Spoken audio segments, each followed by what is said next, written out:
And this gives us a tremendous hope. Joan of Arc with super titles, And with that guest director is, Charles Dutoit and an international cast. For whether it's tickets, call Carnegie ideological, Charge, whatever, 247-7800. we are WNYC the enemy. New York Public Radio. A designated Interesting because Cloudy in in public, Central if you look Park. at public broadcasting, 12:04. Good afternoon. I'm Joanne Allen. who is on The state legislature on is set to PBS these debate days? on Who's the been on death for a long penalty time? today. We have But Governor Somebody's Pataki always now had a says show. he might delay signing McLaughlin. the bill. Pataki says he wants to You talk to have, crime victims as now well you have as Peggy widows and Noonan. parents You of have, slain police officers to get their views on when it is who appropriate to sign the measure. That's a The conservative. government star I mean, witness is whatever, scheduled to take the it's stand fine. today at the But terror conspiracy where's all those trial. liberal conspiracy WNYC bill lawyers? station. Right. With Joseph Campbell, a guy who's been accused of being a Nazi? Urban terrorism. Yeah. Where the hell is it? Yeah. Government informants I mean, once in a while, a Wisconsin frontline show, Defense and attorneys even, say did you his see the secret patty cake recorded job they did on conversations Rush with Limbaugh? defendants constitute No. entrapment. I'm not, And Salem you know, was motivated by a if we're $1 talking about million balance, payout and from the federal balance government. is really in that Salem other has direction, failed has lie been for a detector long tests time. and suffered McNeil memory era, they had lapses after a liberals. 1992 car So, crash, according it's to a New York joke. Newsday. There's something In else opening going on statements, there. Assistant Prosecutor Robert Kuzami Even if it acknowledged were the true, credibility issue, but said it shouldn't you be an can't issue, just click your heels and because, get inside a terrorist they're- ring.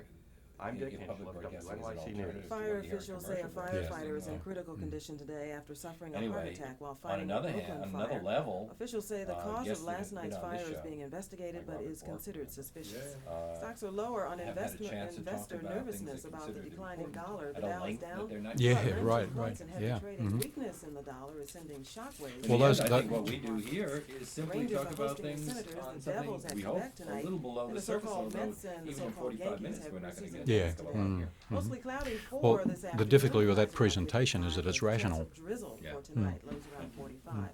48 degrees, 68% Here we go. humidity, southwest wind at 8, cloudy.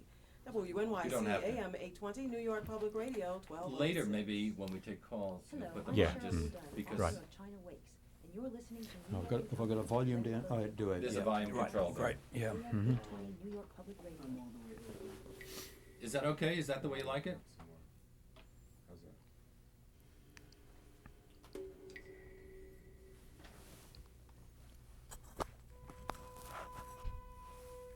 A half-century after World War II, the Japanese parliament is still considering whether to officially apologize to its Asian neighbors. But there are many Japanese who feel that the United States should be doing the apologizing of anyone. Not surprising, considering Japan's official history of the war, in which its role was essentially self-defense. That stance must be a hard one to swallow for Gavin Dawes, author of a new book on the war. Specifically, he tells the story of the 140,000 Allied prisoners of war taken by the Japanese. The official Japanese history of the war neglects to mention the POW camps, and the Allied history books don't talk much about them either. Gavin Dawes' book is called Prisoners of the Japanese, POWs of World War II in the Pacific. It's published by Morrow. I'm very pleased to welcome its author to New York & Company. Good afternoon. Good afternoon, Lon. Now, I've always had a problem with the way the Japanese conducted themselves in World War II because I'm a bit of a Japanophile. I really love Japanese art, consider it to be perhaps the most elegant, sensitive, refined art the world has ever produced. And then I look at the insensitivity to other humans that we see during World War II, and I can't put those two together. It's not so hard for a Japanese to put those two together or to separate them. The Japanese have always been very strong on the idea of what we can call inside and outside. It starts with a house. Take the shoes off coming into the house because the world outside is dirty. And you can extend that to say that the world outside Japan is dirty and the world outside Japan in wartime would be filthy, and particularly since the war is being waged against white people. Because that war in the Pacific was a race war, if there ever was one, on both sides, not just on the Japanese side. But tell that to the Chinese, who are as angry with the Japanese as any people on earth. The Koreans have a lot of anger as well, and there are lawsuits as a result of what happened in Nanking, the rapes of and forced prostitution of women, all sorts of things that can't really just be seen as a blow against white colonialism. No, indeed not. And again, that's the Japanese being different from and superior to every other people on earth, just as most people consider themselves to be different from and superior to. But the irony of all that was that the Japanese presented themselves in Asia as liberators of Asian people from white imperialism, and promptly and dreadfully enslaved Asia within a matter of months, and kept Asia underfoot all through the war until defeat. Your native land, Australia. My native land's Australia, yeah. Not yeah. that far from Japan. The Japanese never went in that direction, did they? Or was there Yeah, a they sense threatened of Australia. They're in New Guinea, and there was a threat to Australia. I was issued, for example, during the war with a gas mask and told how to avoid falling bombs. The expectation was an invasion in 1942. Even if the Japanese issue some apology, it would be toward the Chinese and to the Koreans, unlikely to the POWs, the Allied POWs you write about in this book. Yeah, that was one of the impulses for the book, that as far as the Japanese have gone toward apology, and it's not very far at all, it has been in the direction of Asia.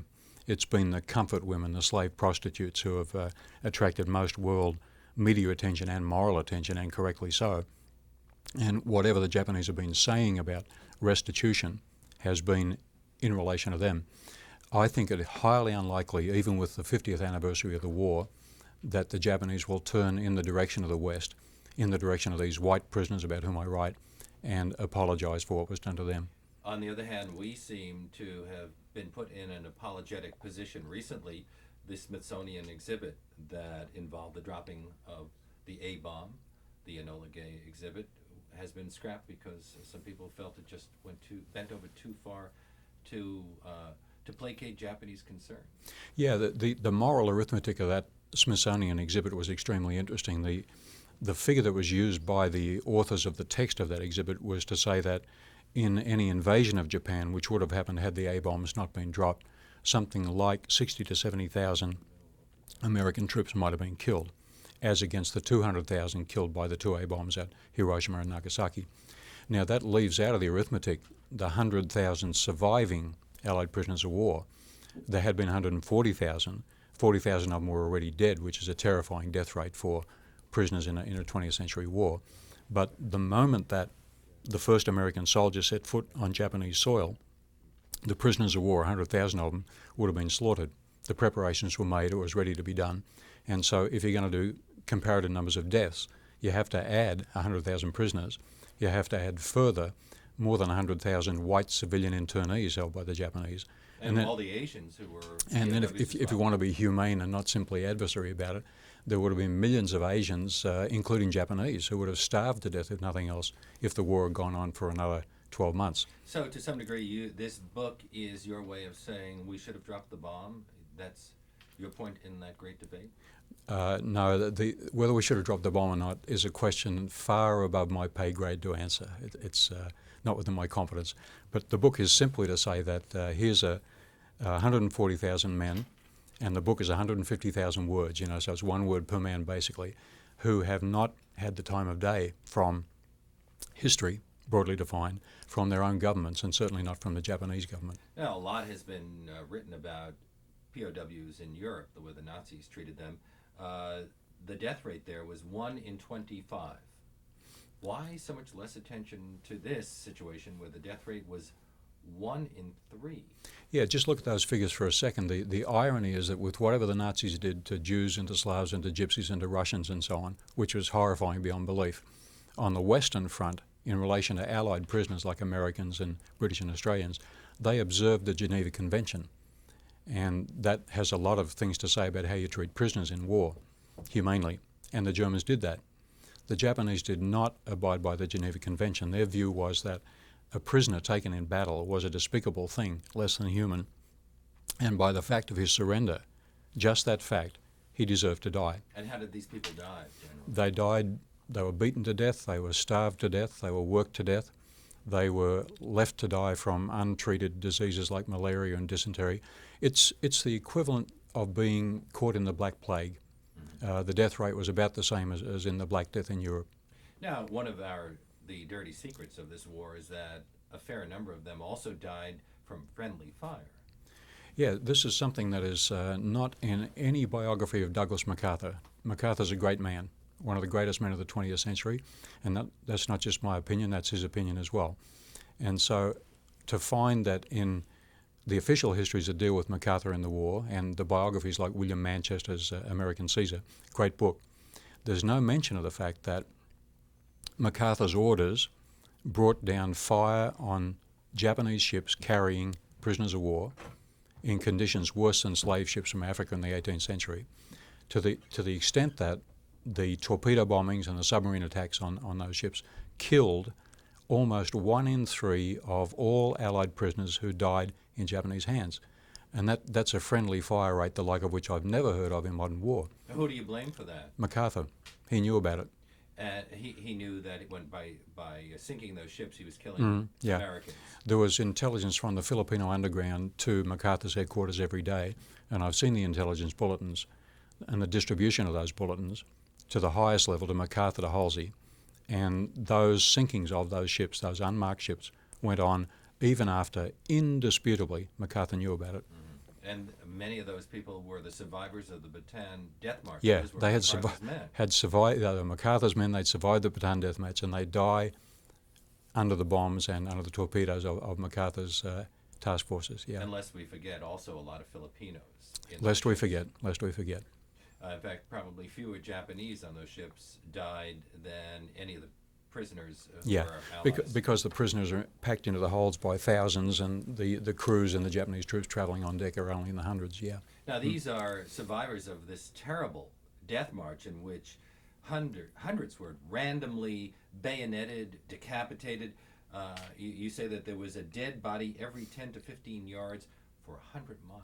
And these are surrendered prisoners. These are not men that you're killing in battle. The surrender has taken place. They're sick. They've got malaria. They're exhausted. They're starving. They're marched 100 miles through tropical heat, and if they don't march fast enough, they're killed.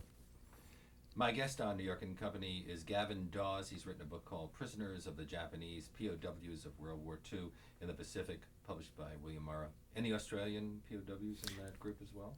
From the Malayan campaign, captured in Singapore and sent to work on the Burma Railroad, which the world knows as the bridge on the River Kwai.